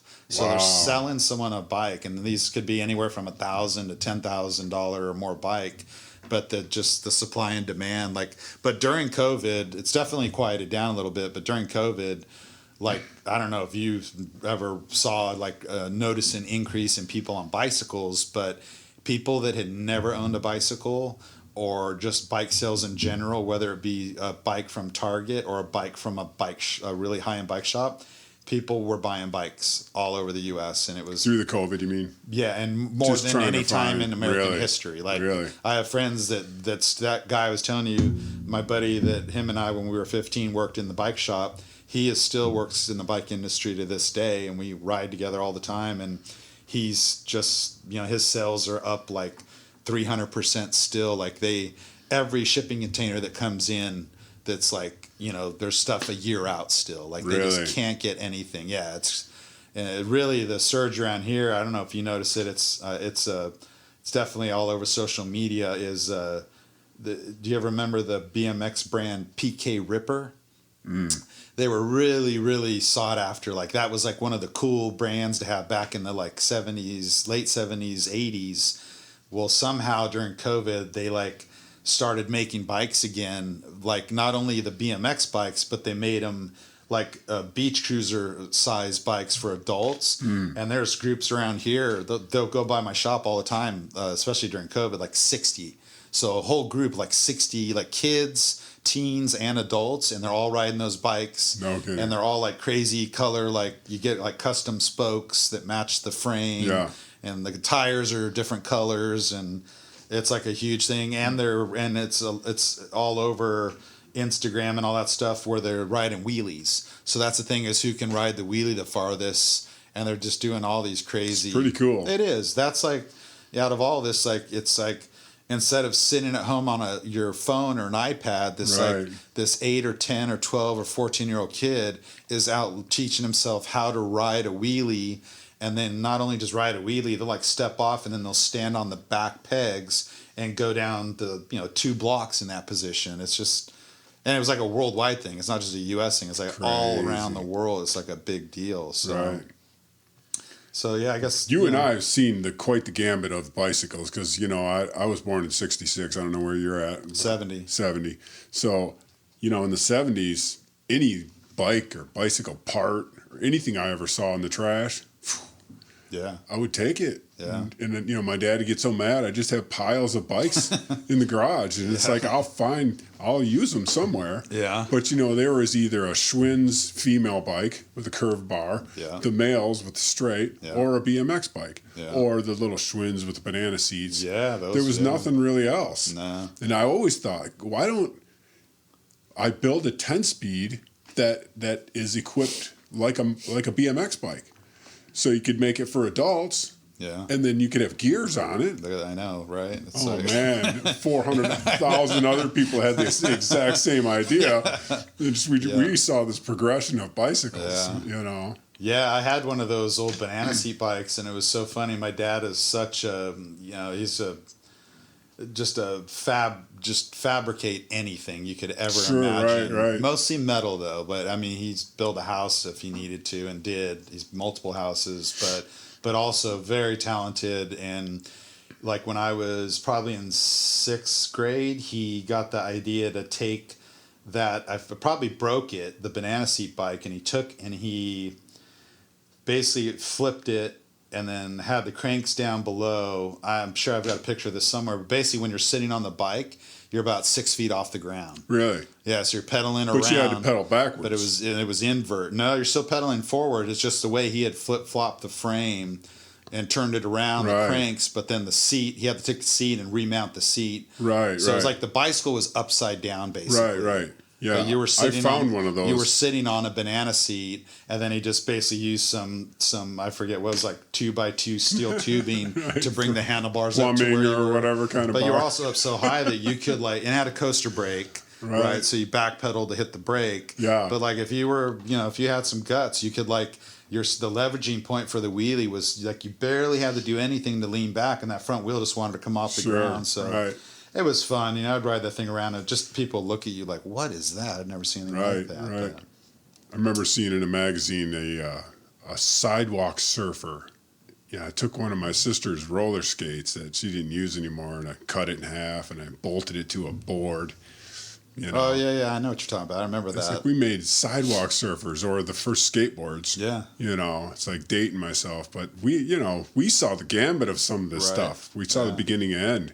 Yeah. Not end yet, obviously, but you know. It's crazy. Yeah, I got into the skate thing too, but never I remember it exploded when I was in junior high school. I just got into junior high school, and that's when the skateboards went from what I had. Right. We all had the little tiny narrow plexiglass thing. And then Paul all of a sudden and all those guys came out with these. I saw one of those and got one, and it's the wooden board that's like 4 times as wide, and the trucks and everything, and that whole thing was. That's suicidal. Yeah, it was. The wheels on them were just interesting times for sure, and all the music that went with it. Black Flag and all that stuff. Agent Orange. And just big Black Flag fan. Yeah, me too. Yeah, love that shit. Yeah, I remember building a BMX bike, out of parts and pieces and crap, and then my buddy had a mongoose. Yeah, with that was my dream. What was that called? The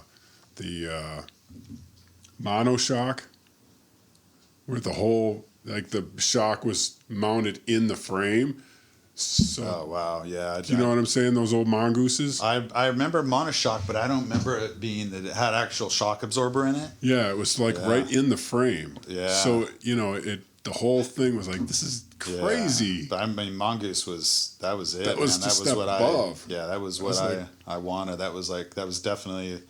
Mongoose GT, remember GT was another very sought after brand, and I definitely that was the dream was to own those. But those are whatever they were rich back kids.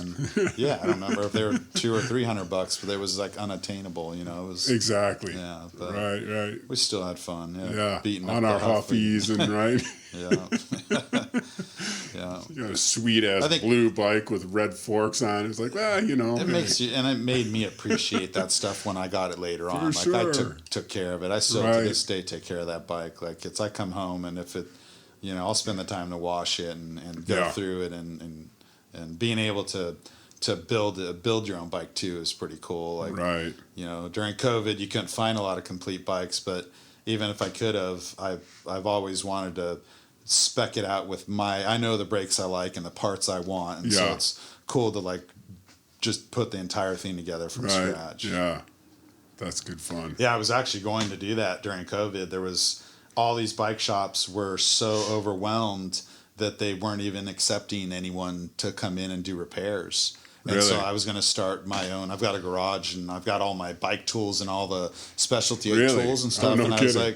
like, I'd probably just put a Craigslist ad out there and got on. And then sure enough, there were hundreds, if not thousands of people in this area like doing that, like wrenching on bikes. But yeah, I was just about to do it. And then they took us back into the shop and everything kind of chilled out. And but yeah, I had a client in here not too long ago, and I was telling him I'm thinking about getting a new bike pretty soon, and he's like, "Oh, I've got a Fuji hanging in my garage, it's missing a wheel or something, but if you want to take a look at it." And it's like, "Yeah, sure, I'd love to." He's like, "I think I gave like 10 or 12,000 for it."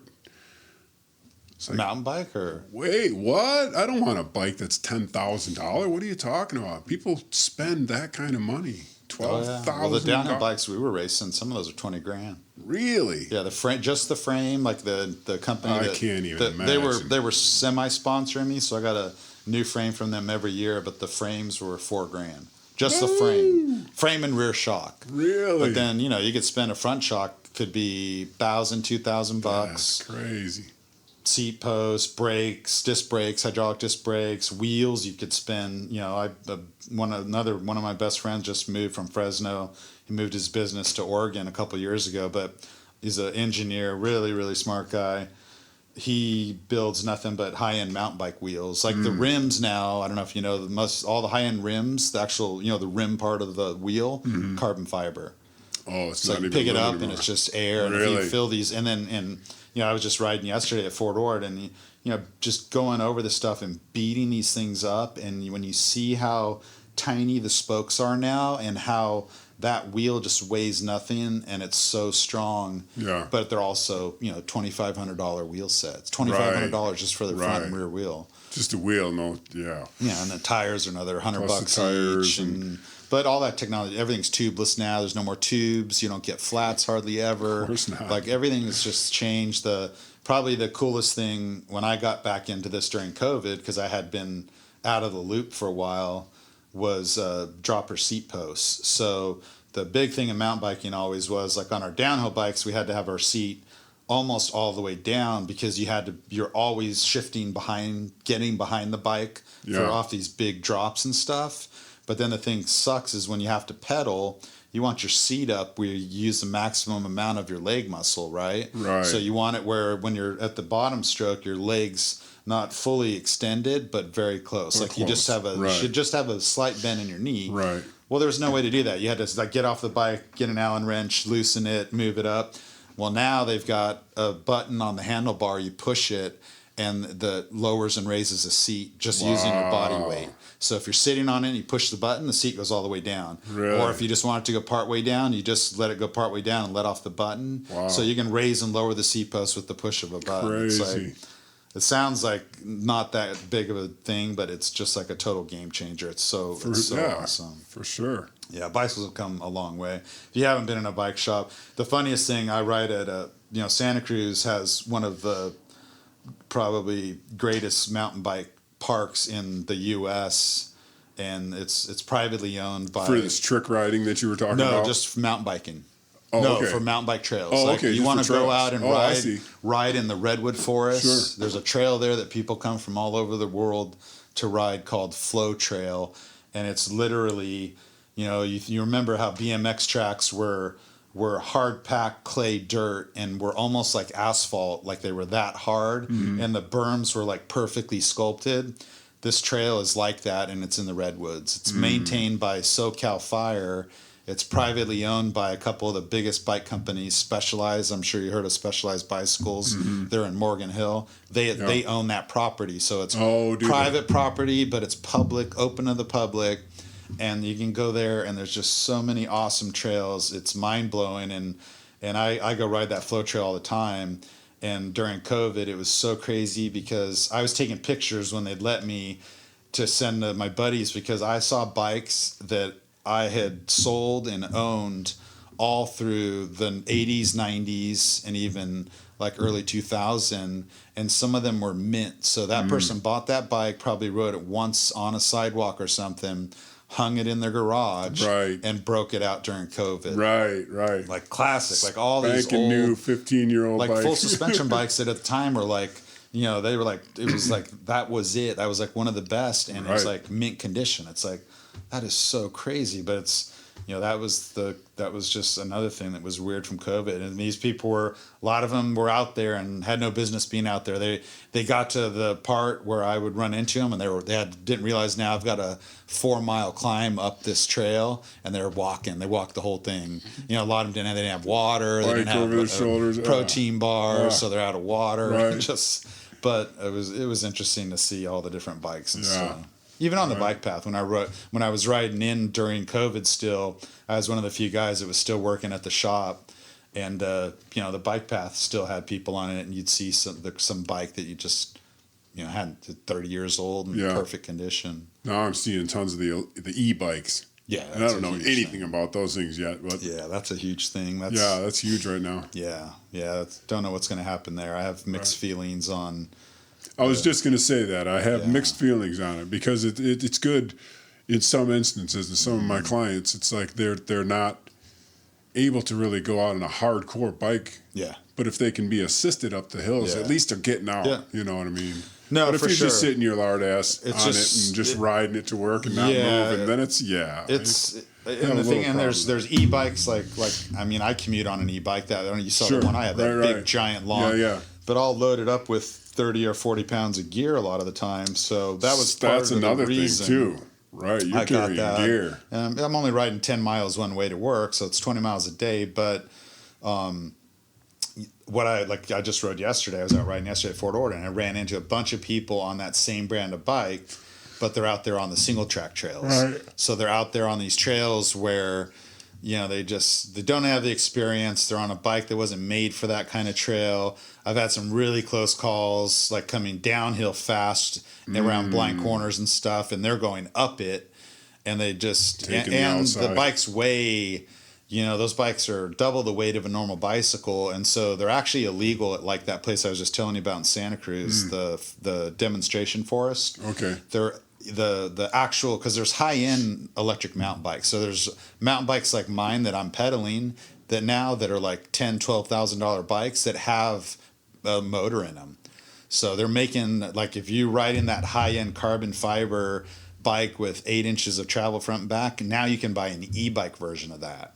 Oh, no kidding. Yeah, but the bummer is they weigh 50, 60 pounds, and these guys are able to, that flow trail, whereas you can only, you know, if you're fit, you're probably only doing it one time. Yeah. They can do like 3 laps on it. So it's beating up the trail more, and the bike weighs way more. And so what I've seen is, and some of these guys don't have skills too, like that's their first bike.